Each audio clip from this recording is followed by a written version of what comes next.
Hey guys, welcome to Entertainment Talk Nation. This is Rob. This video, we're going to talk more Star Wars. Yes, and in this particular video, I want to discuss Luke Skywalker, coming back for the next trilogy, and I'm very excited about this. Obviously, when some of us older folk first went to see Star Wars back in the day, Luke was the big hero. And, you know, it was great when we saw the next trilogy. You got Obi-Wan, you got Qui-Gon, Anakin, of course, until he turned to the dark side. But there's always been something special about the character Luke Skywalker. Even in the first of the trilogy, A New Hope, you know, even now when I watch it, I'm like, boy, he was really whiny. You know, like so whiny. But when you see the transition from him in A New Hope all the way to Jedi, it's a great, great growth. And one of the things I think about when I think about this trilogy is we do know that at some point they're going to want to focus on the younger characters, this new breed of rebellion or Jedi that are coming into the fold. And it kind of makes you wonder just how much room does that leave for Luke? You know what I mean? In other words, is he going to take a step back as a character and just kind of be in the shadows or not in the shadows per se, but he's not going to be the focus is what I'm saying. And it's going to be hard for a lot of Star Wars fans to see him in that role. So my question in this video is, will they kill Luke?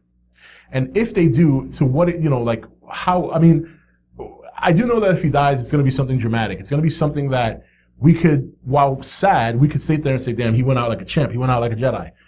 But the question is, when? You know, like, it's easy to assume maybe the first movie, because then you'll take these young characters and they can grow on their own throughout the next two movies. But then you wonder if he's going to take another Jedi or train a Jedi, train somebody to become a Jedi, then that's not something you can learn all in one movie. And we saw that in the other trilogy, that he learned what he could from Obi-Wan. And when Obi-Wan passed away, Obi-Wan sent him off to Yoda. And Yoda told him everything he could before Yoda took off. We don't know if we're going to get that here because Luke is the only Jedi. So now it kind of makes you wonder, will he be in this whole trilogy and just be a teacher to a new pupil who's going to slowly step up? And if they do, and I do think they're going to kill him off. It's just a matter of what movie will they do it. You could probably make an argument for any of them, but I think it definitely has to happen before the third. I think the third movie would probably be the pupil, going out and defeating the very person that killed his teacher. It's like old martial arts type shit. And, but you could also make the case like in the first movie, because obviously Obi-Wan died in A New Hope right in front of Luke when he was fighting Vader. And it's not really that Vader killed him. He was just done. He was really ready to be one with the Force. And that was it. And it kind of makes you wonder where, you know, Luke, you do get this feeling that he's going to go. You just do. It's almost inevitable. And if he makes it through the whole trilogy, then that's great. Hey, look, I'm all for it. But I think that at some point, to make room for the new Jedi, the character has to go. He has to step back to let the new character shine. One thing I will say is this. I definitely want to see a Luke Skywalker lightsaber battle. And I know for a fact we'll probably get one. But the reason I'm excited to see it is because you know that this time, it's not going to be Luke doing this. You know for a fact that they're going to get this man some training and he's going to be doing some wicked shit that we never got to see before. And there's no reason why he can't do it. Christopher Lee, back in the early days when the second trilogy came out, he was, even then was he was a seasoned veteran. He was an old guy, much older than Mark Hamill is now. And Christopher Lee pulled off some pretty decent moves, all things considered. Now, take into consideration that Mark Hamill is a good chunk younger than Christopher Lee was at that time, and he is getting in shape. If you read the articles, he is working out to get in shape. I would love to see Luke Skywalker pull off some sick moves, just some sick lightsaber moves, and I think I'm going to look forward to that.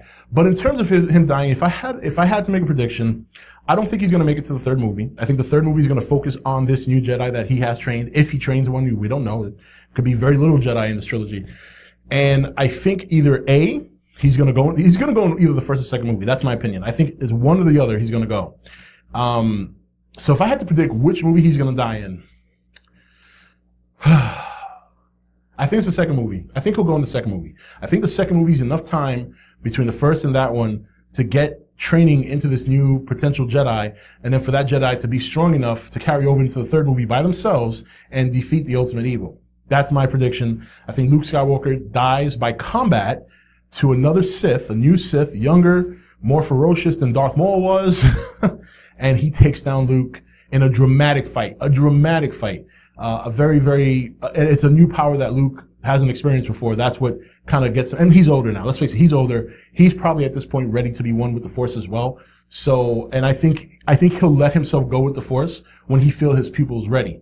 And, because let's face it, as far as we know right now, there's no other Jedi that can train whoever Luke decides to train. So it should be pretty exciting. But nonetheless, that Luke battle, the Luke lightsaber, I want to see Luke doing moves like Ewan McGregor did, and, Liam Neeson did in the first movie.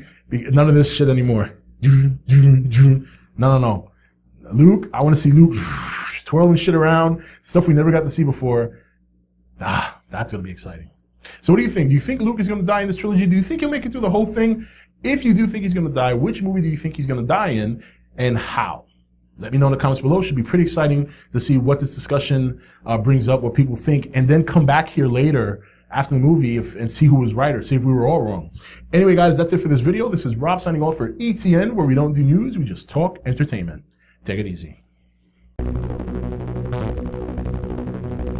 Thank you for watching ETN. Don't forget to comment, share, and subscribe. Join the nation's Facebook page to meet other subscribers or visit ETN's Facebook page and Twitter page. Links for all are in the description.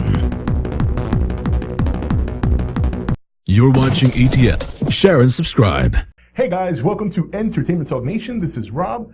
This video, we're going to talk more Star Wars. Yes, and in this particular video, I want to discuss Luke Skywalker coming back for the next trilogy, and I'm very excited about this. Obviously, when some of us older folk first went to see Star Wars back in the day, Luke was the big hero. And, it was great when we saw the next trilogy. You got Obi-Wan, you got Qui-Gon, Anakin, of course, until he turned to the dark side. But there's always been something special about the character Luke Skywalker. Even in the first of the trilogy, A New Hope, even now when I watch it, I'm like, boy, he was really whiny. So whiny. But when you see the transition from him in A New Hope all the way to Jedi, it's a great, great growth. And one of the things I think about when I think about this trilogy is we do know that at some point they're going to want to focus on the younger characters, this new